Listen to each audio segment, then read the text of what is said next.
things we do, most people don't want to do. Rappelling off buildings, going into a room where somebody's holding a machine gun. Basically every corner, you don't know what you're going to expect. There is a need for us. There is a need for us to have that weaponry, to have that mystique that follows us. Because the people we run against are heavily armed. They're armed with weapons to shoot and kill. And that is the reality, and that's why we train the way we do, we dress the way we do, and we have the weaponry that we do. In every society, in every city, there exists a dark underbelly, a world of murder, drugs, and domestic violence. It has always existed. The violence is out there, and it doesn't matter if you're Hispanic, Black, American, white, it's out there. And always there have been men and women willing to fight against it. But today, a new kind of lawman is required. One that is highly trained, well-armed, and who is rapidly changing the face of law enforcement. Hold your head and hold it high! Hold your head and hold it high! Miami SWAT team's running on by! Miami SWAT team's running on by! Oh yeah! Oh yeah! SWAT team! SWAT team! Looking good! Looking good! All the way! All the way! Oh yeah! Oh yeah! SWAT team! SWAT team! Oh yeah! Let's go, go, go, go!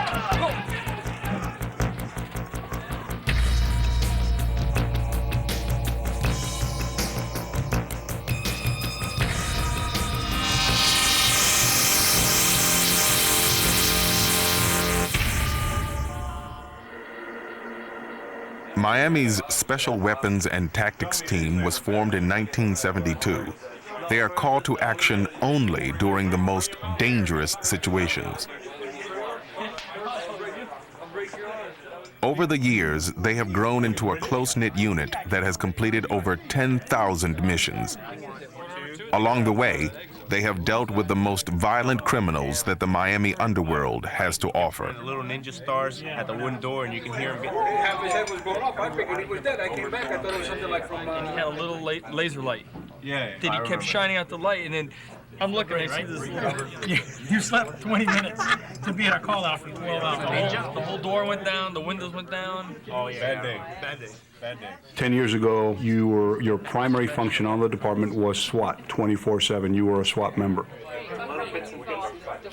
Now, instead of having a team that only lives and breathes SWAT, you have a team that has access to or knowledge of every different facet of the police department.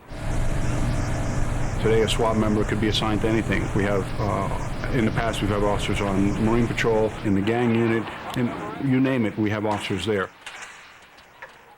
Tell Ralph to go to Channel 1. That makes it a much more diverse team and a more effective team.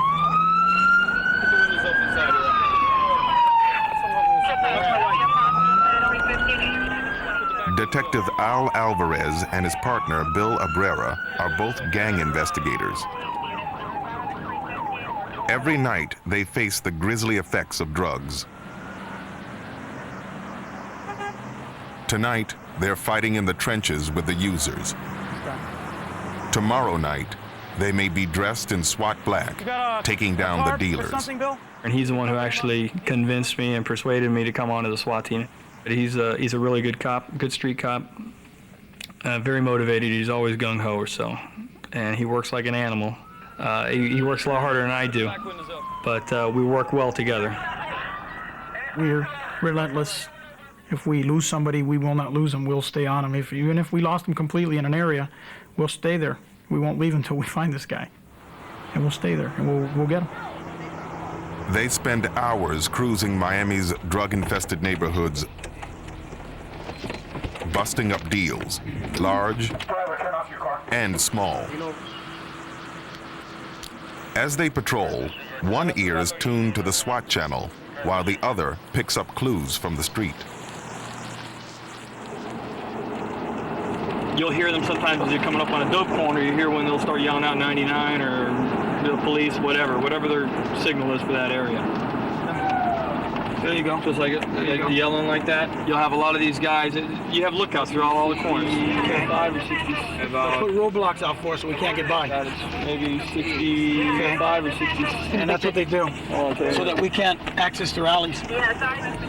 Ridiculous. And it's sad because there are nice people that live out here and good people, honest people. But then again, you've got these low-lying thugs that live out here. And those are the ones that really put the bad name into Miami and to this particular part of town. It's a little war zone out here sometimes. It's a slow process, but if the street cops and narcotics detectives stick with it long enough, they can pinpoint the main dealers. That's when Al and Bill become SWAT. On July 7th, we went to a location that you all are aware of. Sent a CI in there and made 2 buys. Apartment's small. There's approximately 12 people in this place, in the living room and in the bedroom in this small little thing. Drugs are everywhere, paraphernalia. Main person we're looking for right now is a skinny black female, goes by the street name of Harry. Don't ask me why, but that's what she's going by. Also hoping to get a guy named Cozy holding. He's The narcotics unit depends on SWAT to deliver warrants to clandestine drug labs, violent prior offenders, or potentially armed As you know, we dealers. got the parking lot right here. They study the building plan and assign positions. A group of dopers in this one location has been bombarded by the police over and over, and you know how some of these guys can get agitated and they want to take pop shots at us or whatever when somebody's coming up, okay? So just really heads up on this warrant, especially on the entry guys that are going in, and especially outside security. Please keep their heads up on just guys coming out, all right? The idea is to create an overwhelming strike force that relies on the element of surprise. When the narcotics units are really out there shaking the bushes, we may do 7 or 8 warrants a week. And sometimes we've had 5 warrants in a day. They are 110% unpredictable. There's no telling what you're going to find when you go through that door. Everybody on the team runs the scenario through their heads as they load. They've been through countless raids, but still everything has to go perfectly. The entry team will have to storm through the door single file and peel off in teams of 2.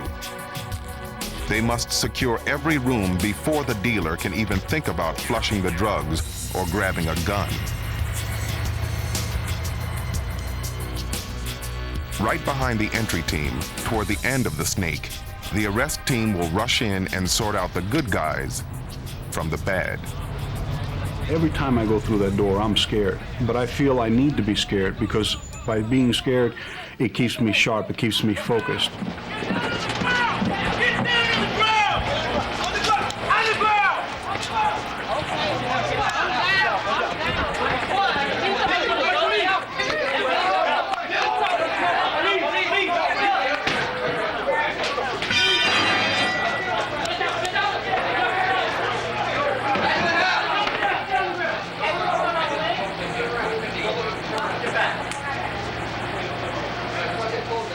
It could turn real dangerous if somebody's high on crack, high on some type of drugs, is sitting in a drug-infested apartment, and all of a sudden now that person has a gun or something else and wants to just go crazy, and they start blowing people away. We got a real big situation, a real big problem. Second, when we're done.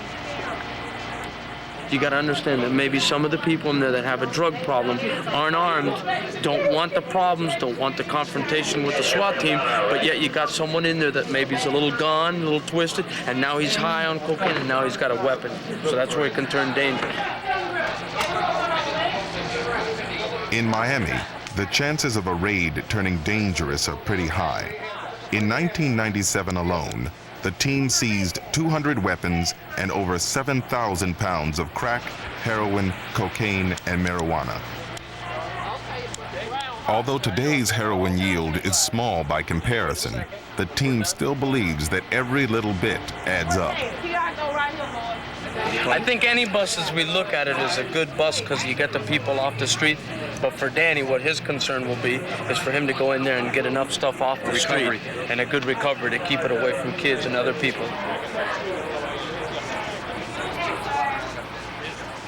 Their presence always draws attention, which is also part of the strategy. As a combined effort, yes, it works. I mean, it's a deterrent. The people see it, and we use it for that, for that matter. There you go. When we come on the scene, I mean, we have many guns with us. We have 9mm, long rifles, our 223s, assault rifles, machine guns. And people see that and they say, well, these guys know what they're doing. And the bad guys know it. They'll avoid us like the plague. They'll avoid us.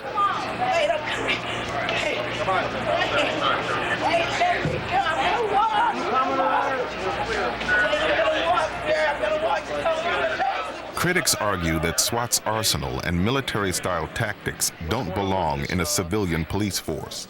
The problem with the police getting into a military frame of mind is that police officers are not soldiers. They're peace officers. Their fundamental duty is to protect human life. A soldier's duty, General Powell told us, is to kill the enemy. Once the police begin to think there's an enemy, then you're going to find very serious danger, very serious police misconduct, and hostility between the community and the police that will end up creating more crime, not less crime. It was a change in the types of crime and the rise of armed criminals during the 1960s that led to the creation of SWAT by Daryl Gates and the LAPD.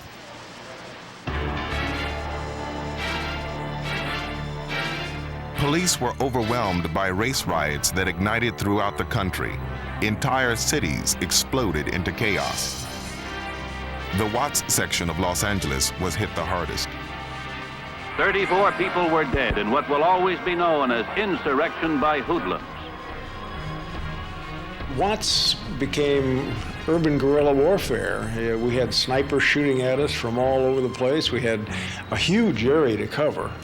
And we had people throwing rocks, bottles, and shooting at us. It was an entirely different situation than we had ever planned for. At the same time, revolutionary groups were waging war against the establishment. The Panthers and the police.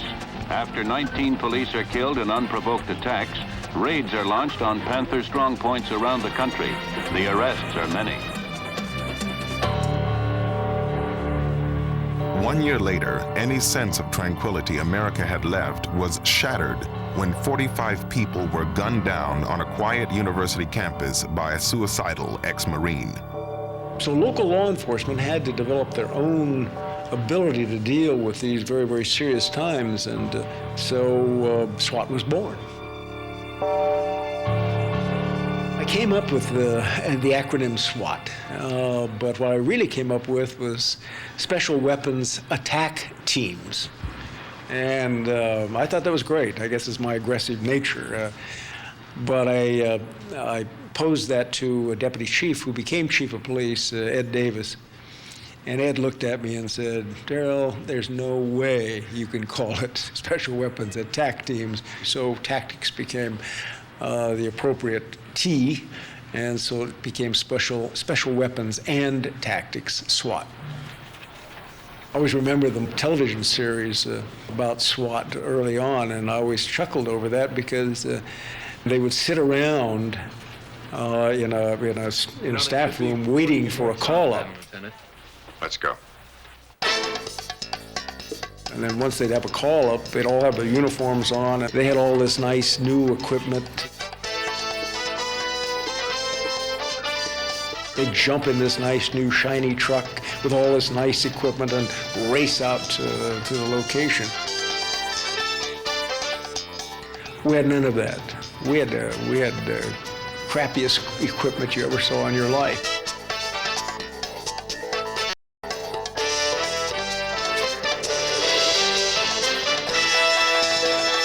When the media bombards us and saturates us with imagery of SWAT teams, paramilitary ninja cops running around on X-Files and all these various television shows, and people just take it for granted after a while. They don't recognize that this is a significant shift in the character of U.S. policing. It doesn't bode well for our civil liberties, and it goes against everything we think of when we think of a democratic society. A lot of people thought this was not the way to go, that we were militarizing the department. Hold it right And as much as I would tell them that's not our purpose is not to militarize the department, just the opposite. Our purpose is to save lives. Despite the opposition, Gates pushed ahead, put together a team, and formed a training school based on the Marine Corps' urban guerrilla warfare program. And that caught on. That caught on all over the nation.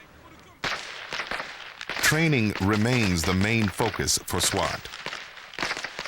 Miami's team spends over 20 hours a month perfecting their shooting skills.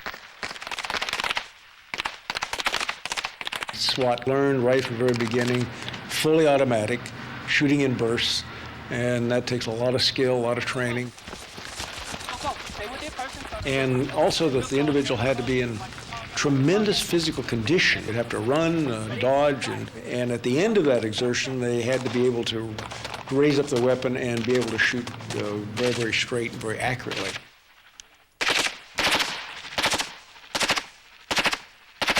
This is one of the weapons that all over the country law enforcement has been going to as an entry tool. It's an MP5, and basically what you have is you have a safety setting here. Goes to single shot mode, 3-round burst, and then all the way up is fully automatic. 9mm round, long magazine, and gives us more potential to, use it on entries and fire. It's the Macmillan. This is their repeater. The caliber is .50 caliber. Fires a round, which is a custom-made bullet from Arizona Ammunition. And we are presently selling these weapons to law enforcement. Has a maximum range of somewhere in the neighborhood of 2,000 to 2,500 yards. So if you're shooting a long range, this is the weapon to have. Jiffy, we want you to get the full effect. Advances in Miami's weaponry and training have not come easily. They've often had to learn new techniques the hard way from their mistakes. During the race riots of 1980, Miami police found themselves no better prepared than the LAPD had been 15 years earlier. Absolute chaos in the city. Just constantly burning buildings, stealing, looting, doing whatever that they could.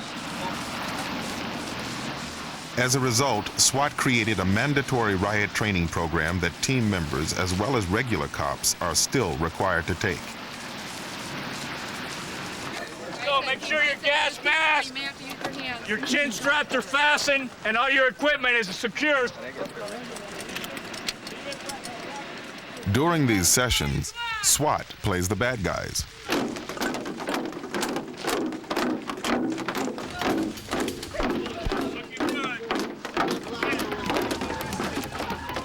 We use the SWAT members as role players. They've been out there, they've seen the problem, they've seen the emergency call, and they're out there to kind of give the policeman first-hand view of what it's like from the other side.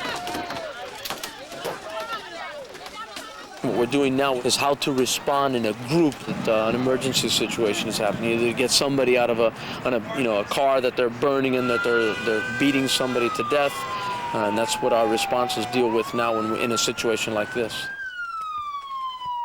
When you were running across, and when Yavni, you ran across and you got hit with a tennis ball in the leg, they saw the opening, they threw a rock at you, and that's what you did. I know it's not a big deal, it was a tennis ball, but if that was a boulder or something that they threw at you, it's going to hurt.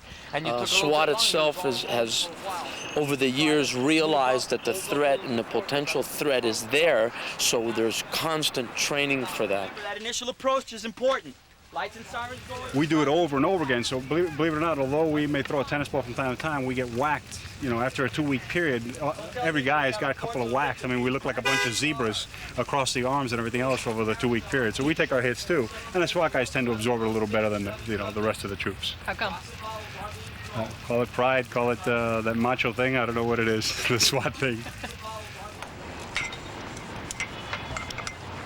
It must be that SWAT thing that pushes them to suffer through over 600 hours of grueling training every year.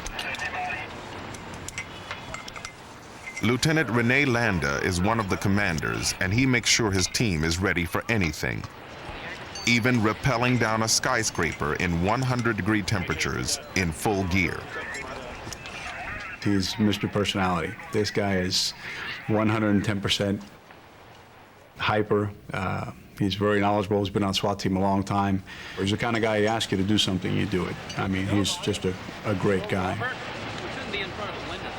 If someone is on the 4th floor and you're in a building and you come from the top into to the floor above him, he's presuming that someone's going to come from below and up. So if you can make that assault coming from down, going down into a building instead of up, number one, it's a lot safer for us, and number two, they're not waiting for that. That person could be a sniper, a hostage taker, or even an armed robber. Press the window, the entry right through the window, okay? Ready? In what's called a stealth-to-contact operation, the entry team is led by the point man, typically the first to fire and the first to get shot at. When you go through a door and you've been told there's a threat on the other side, I have to have a special bond with the person that's next to me and behind me, because that could be my last time through the door. And I have to believe and I have to respect the person I'm going through, and I have to believe in his training and believe in him.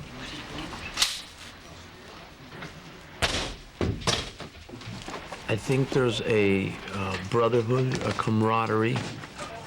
We hold that very close to each other, and we take care of each other.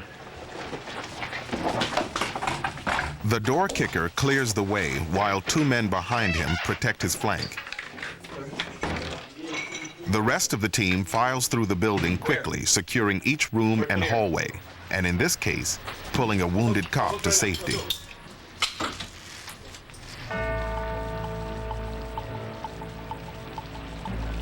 Sometimes their training takes SWAT to unlikely places, like an exclusive marina in the dead of night.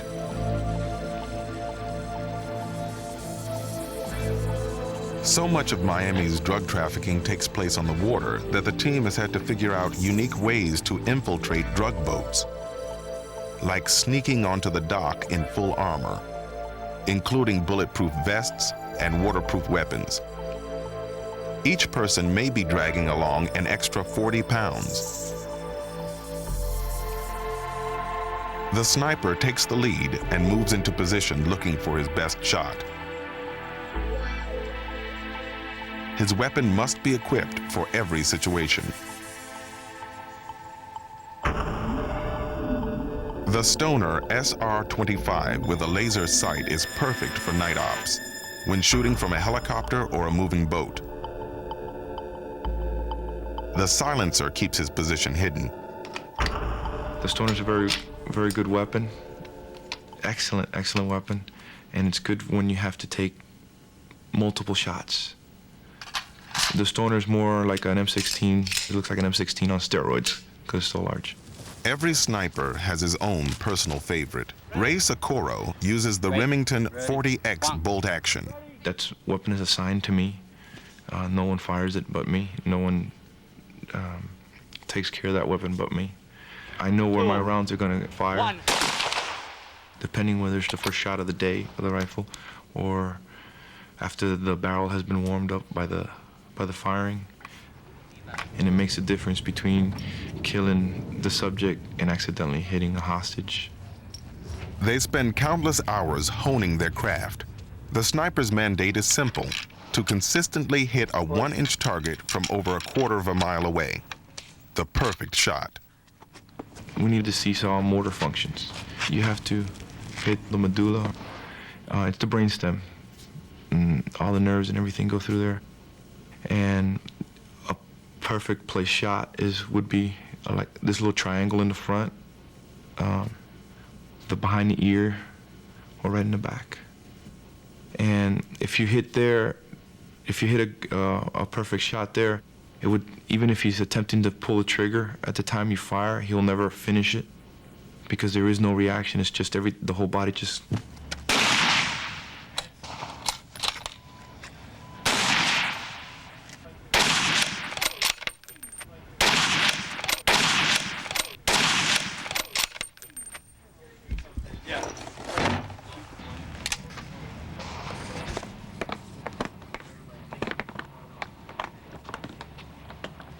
As a sniper, my primary function is just to gather as much information as I can. As a last resort, protect the team should anything happen. The snipers will sit on the rooftop for hours. And if he feels that one of us are in danger, he's going to take the shot. And he only does it because, just to protect us. Sometimes that need to protect his partners puts the sniper in the most difficult situation an officer can face, taking the life of a suicidal armed gunman. In 1997, Ray met with just such a case. He had called his wife at work, told her that I got a gun, I'm gonna kill myself. She then in turn called the police. When the first officers on the scene arrived, he fired at them through the window.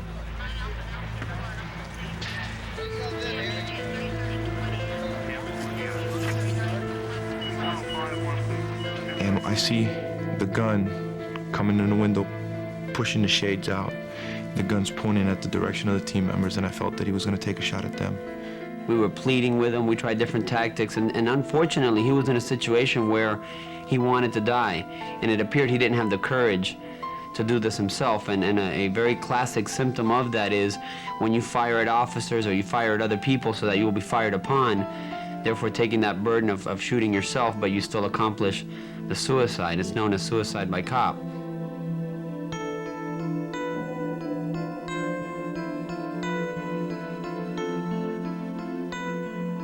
I ended up firing, I think it was 3 to 4 rounds, one right after the other, and he went down. The way I look at it is, he forced my action. So, I guess that's my way of justifying it.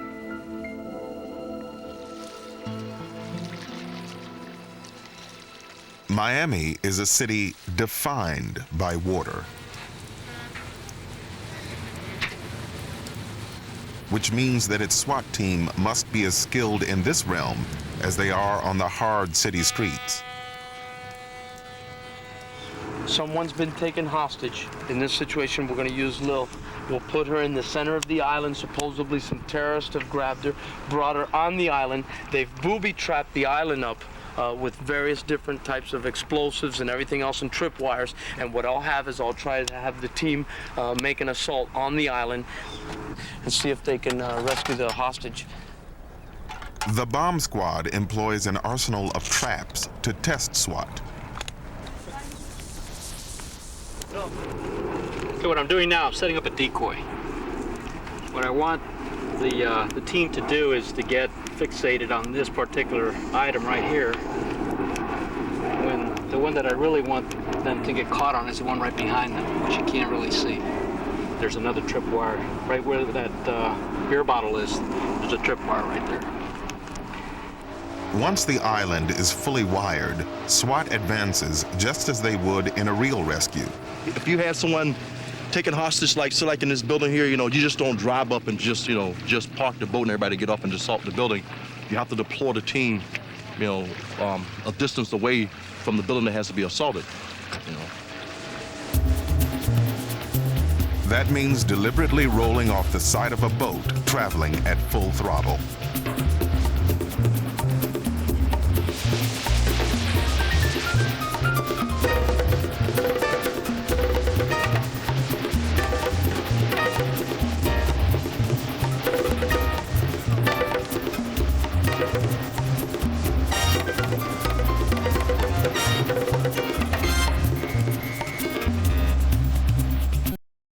Let's go, line them up right there, let's go.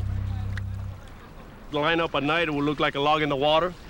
As you get closer, we'll spread them out so you can get more coverage. Or if you're further out, you want to go in a straight line, it will look like just a log floating down in case they see something.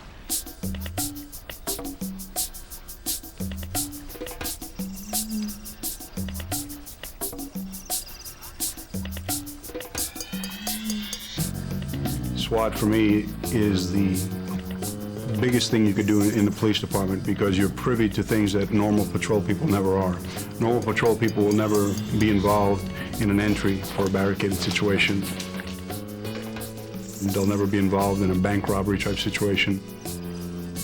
for the most part, they won't handle the types of protection details we handle. So we just get to do a lot more things than the normal patrol.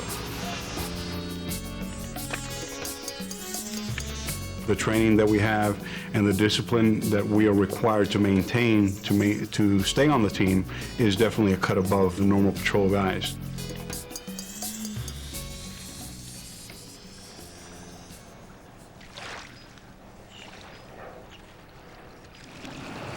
They're basically going to come up now and have your two guys on the ends, provide the cover on the islands to make sure nobody comes around the side, because so far to this point, they don't know who's on the island or not.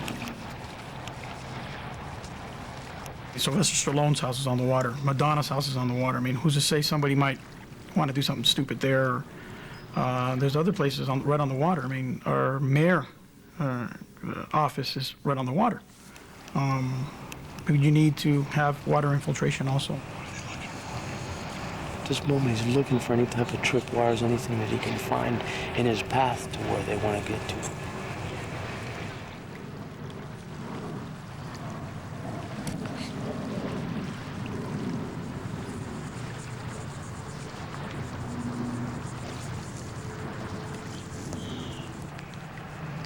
He's right there. He hasn't seen it.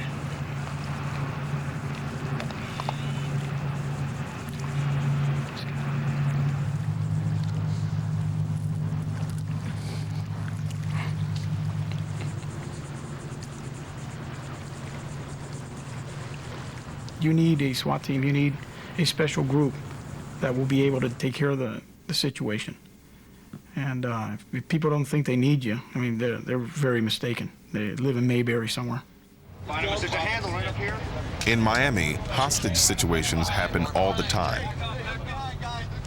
On average, the team responds to barricade calls every month of the year. This particular morning, the hostage is a small boy. Basically, it was a domestic violence call. These are what we're starting to see more often. If they have a weapon, they get barricaded inside, and then they don't want to come out. We can't leave somebody in a setting like that with guns, and they're going to be offensive. They can shoot somebody else when they're in that state. And in this situation, he's got an 8-year-old child inside. Domestic violence situations can become extremely volatile, and SWAT knows it. So the first thing they do is turn to the negotiators. 50 Northwest 23rd Street. That's 2050 Northwest 23rd Street. Have the negotiators meet me here right behind the SWAT truck. When we arrived, we interviewed the wife of the subject who was barricaded inside the house. She and her husband had had an altercation, and that he had beaten her. He had hit her several times, and that somehow she had managed to get out of the house to call the police. In 1992, it was the child who was calling for help. Jasmali de la Cruz was just 6 years old when she dialed 911. He killed your mother? What do you mean? Her mother had been shot by an armed intruder.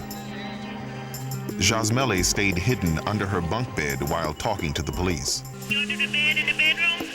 Do he know you inside the house here? Yeah. He said open the door and then I tell him no. You got the bedroom door locked? Officer Angel Calzadilla was in the communications room at the time.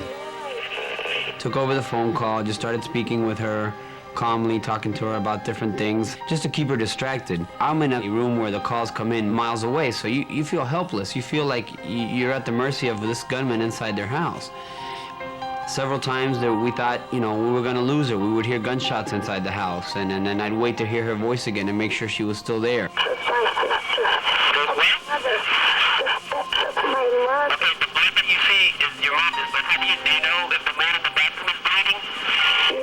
They were able to go in, pry the bars off of that one window, rescue her, and the next thing that we heard on the phone was, we have the baby, she's fine.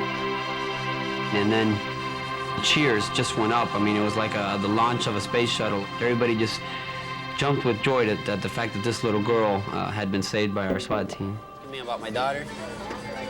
We kept in touch.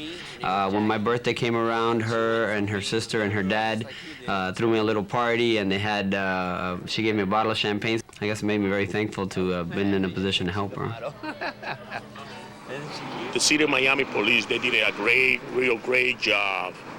They did. The bad memory never gonna go away. Never gonna go away. But my daughters,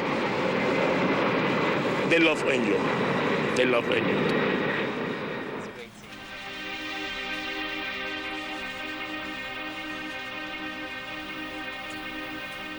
When I saw that every word you say counts and how much you have to listen as well as speak, I said, this is something I really want to do. And I applied as a negotiator, and I've been on the team now for over 4 years. Today, Angel and the others once again try to rescue a child from a terrifying situation. They work under the protective watch of SWAT. They put the shields up, they put the helmets up, they find a safe alley for us to be able to negotiate. However, the ones that are facing the guns is the SWAT guys. So, yeah, our job is a little risky, but this SWAT team is out there basically exposing their life on every call out.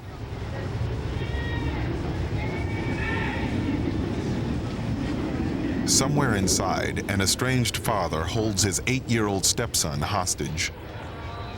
When negotiations fail, SWAT must go in.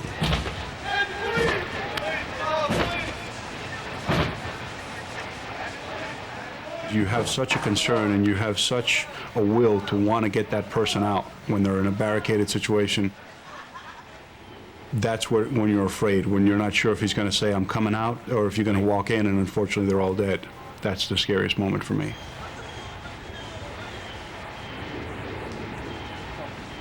Within seconds, it's over.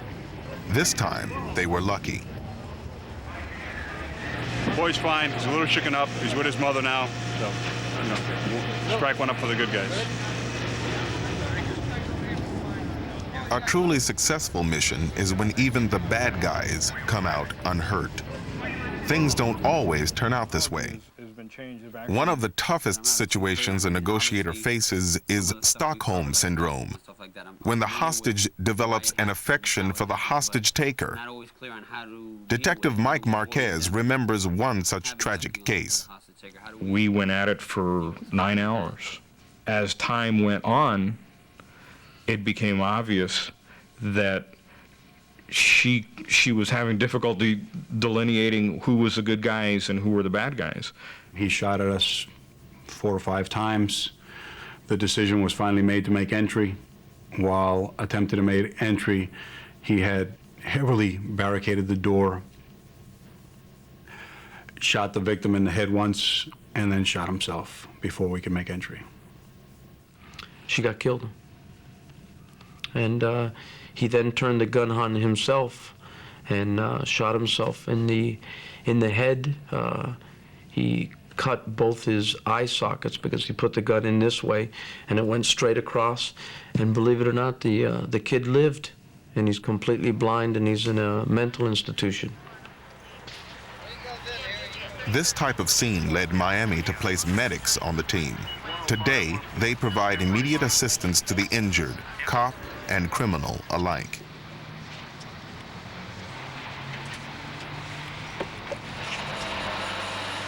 As a SWAT medic, we're there to patch up the damage that's been done or to prevent further damage. This collaborative effort with the fire department was the first of its kind. The idea quickly took off in other cities. What's really difficult is to take a police officer and make him a paramedic. It's much easier to take a paramedic that's practicing and teach them tactical skills. Julie Padelford is also the first of her kind. She's the only woman on Miami SWAT. Basically, we're equipped to handle trauma. So we've got all the basics as far as bandages go to handle any type of heavy bleeding. And also we have equipment if we need to intubate somebody, which that is to put an airway tube down the trachea if it's compromised. And it's what we're doing is advanced life support, but scaled down to keep somebody alive until we can get them to a safe zone. Julie is our SWAT medic, but she's still a SWAT team member, and she could hold her own just as like any of the other guys. It's a pleasure to have her aboard because she has a different insight about other things, you know. She has a feminine side, which none of us do. She's the only female we got, and we protect her, she protects us. It's a good working atmosphere, and she's one of the guys. We support each other, and we cry on each other's shoulder, and, you know, we take care of each other. And you have to have total trust in the person next to you. If you don't, you're nothing. You don't like to say it, but in the back of your mind, you know, I may die with this guy. We're like a family. We're like a very tightly knit family. This camaraderie carries them through the bad times and helps maintain the delicate balance between work and family. We're nowhere near ninjas. I know we wear the black and we wear the balaclavas and we come jumping out of that van and do our thing, but we're just regular guys. We really are. I respect these guys because every day they put their life out on the line. When I first had the baby, we came home on a Tuesday, and it was this time last year, so it was July, and that's their busiest time of the year. So while he was out, all I kept thinking was all the bad things that could happen to him. Because of the baby, I kept thinking, you know, now she's not going to meet her father.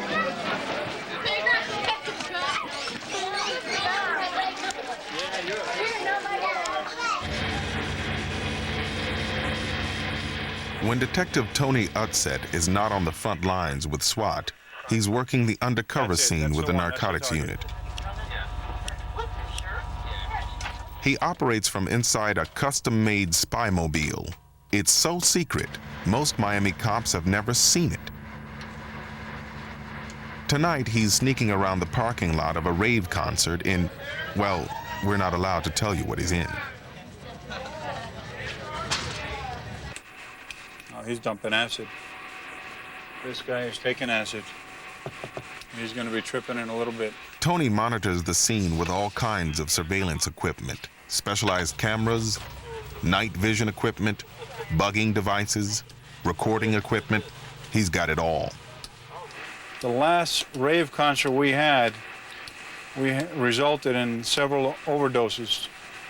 And as a result, we're going to beef up our enforcement and hopefully find out the lab that this stuff came from. Sometimes it's tough being in here because you really make the case, you do the stuff that gets the job done, but you don't get to jump out and kick butt and take names.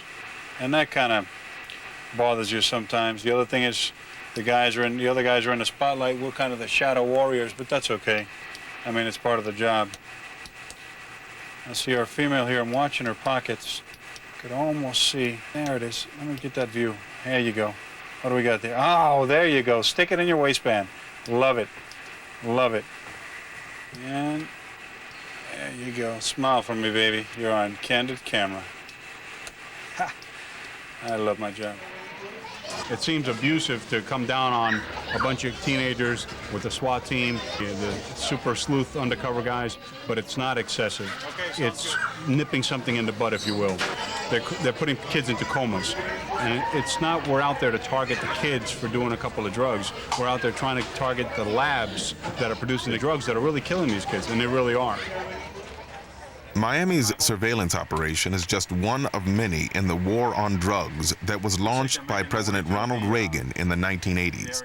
Our commitment to this program is unshakable, and to do what is necessary to end the drug menace and cripple organized crime.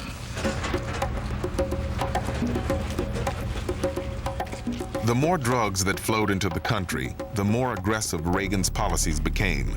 He appointed a drug czar, called in the military, and then looked to SWAT. It was during this time that their role changed dramatically. Their expertise grew far beyond armed standoffs. SWAT soon became law enforcement's #1 weapon on the front lines in the drug war.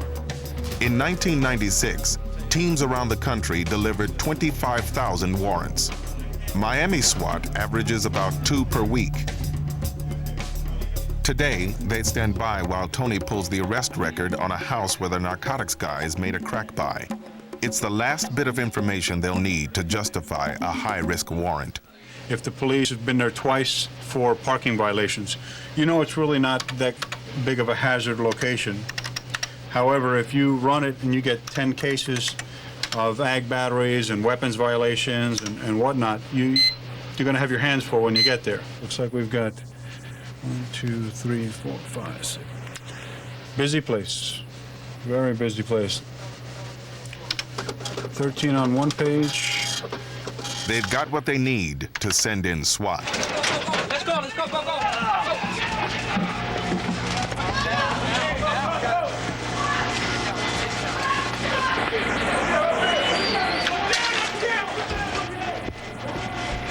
Do not look at me. Put your hands on the head.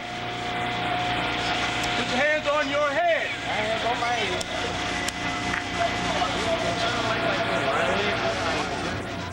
Miami is one of those cities that certainly has to have a SWAT team. They have to have people that can respond to very dangerous situations. So they certainly have more justification than what's going on in Mayberry RFD. And what we've seen is a rapid proliferation of SWAT teams in small towns.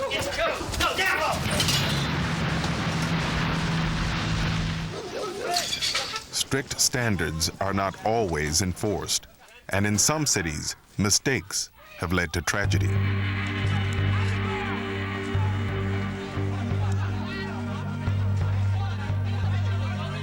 We got woken up about 12 o'clock, and I heard a real loud noise, screaming and yelling, vans pulling up in my driveway. I looked out the window, and before I could turn, my bedroom door was being busted down. We were knocked on the ground with guns to our heads. It was Donald and I, my boyfriend.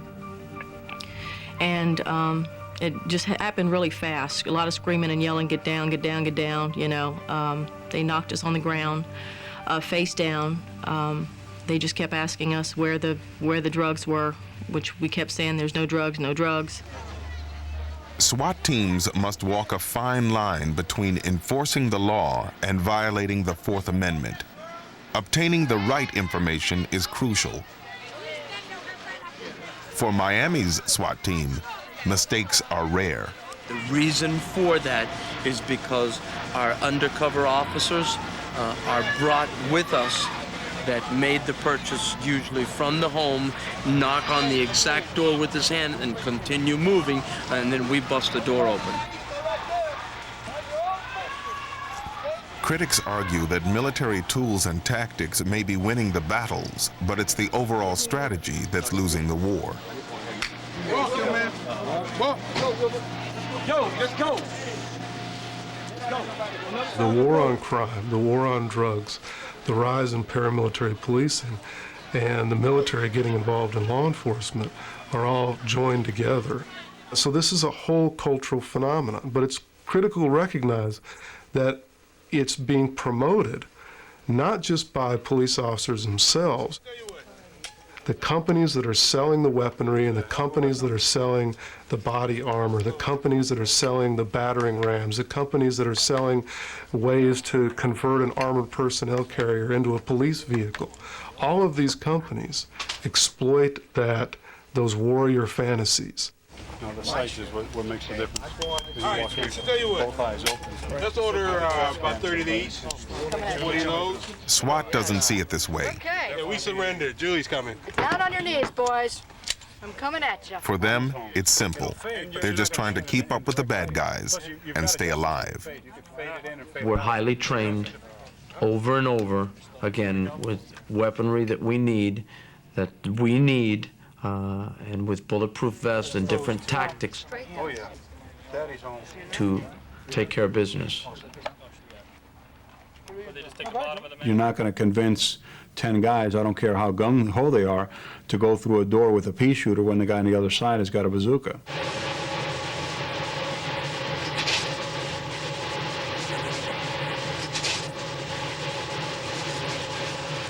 We're inside the Miami Police Property Weapons Vault. This is where we house all the weapons that we take. Not all of them, of course. We destroy weapons, a couple of hundred, probably on a monthly basis. Every single weapon here has been used in a crime or used against a victim. Every single one has got a name of an offender and unfortunately the name of a victim, hopefully not a police officer. There's over 3,000 weapons in here, handguns and rifles. This is the room, unfortunately, we can't show to everybody because it is a secure area. But when people say, why does the SWAT team have all these assault rifles? I wish I could show them this room, and it'll show them what we come against. Handguns, rifles, assault rifles, AK-47s, M16s, you name it, it's here. And that's what we're up against. In the future, they may be confronted with a far more deadly weapon than any drug dealer might have. Around the country, SWAT teams prepare for the day when a biological terrorist infiltrates their city. They are suddenly realizing that there are groups out there that are fully capable, in every sense, of using weapons of mass destruction. It's out there that every country has it, including our own, and if somebody really wants to use it, we're all up a creek without a paddle. This is a biowarfare device. It was made by the United States Army in the 1960s. It sprays a bioweapon into the air. You put a little bit of air pressure in here, such as a hose from a gas station, and then the weapon comes out of this nozzle here in powdered form. I've loaded it with baby powder, which looks a lot like a biological weapon. The reason they're powders is because they drift endlessly in the air once they get up in the air. Watch. Within seconds, the cloud will become invisible and drift for miles. First response teams and SWAT units are being trained how to recognize and contain the situation. Many say that no level of preparation will ever really be enough. In any real bioterror event, it's actually the local people who are going to be on the front line who are really going to be dealing with it. And it's the local people also who are going to be dying. We can't really protect ourselves against biological warfare at this point in time, and it's going to be awful. So what makes the Miami team continue to put their lives on the line every day? Maybe it's that they believe what they're doing is right, and maybe they do it for each other. It's very scary because you don't think for yourself, you think for your family, you know. But when you look at the guys you're with, they are in the same predicament. And if you don't do it, who's going to do it? You train for the worst and hope for the best.